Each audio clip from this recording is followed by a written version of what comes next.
Lomhlangano wesibili phakathi kwabaphathi bomsakazo nezinyunyana ngaphansi kweCCMA izinyunyana zisola abaphathi ngokungenzi kahle.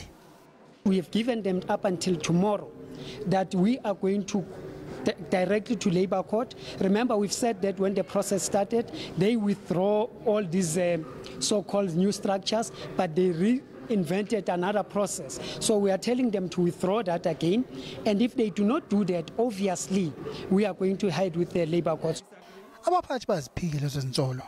Since the notice has been issued in terms of contemplation, you have to understand that it's a very difficult session, but the session has gone very well, as in that the parties have, SABC in particular, we remain committed to continue with the engagement with all stakeholders. iSABC isigxile kakhulu ngokushaya indiva umyalelo wahulumeni wokuthi ilumise uhlelo ukudiliza abasebenzi.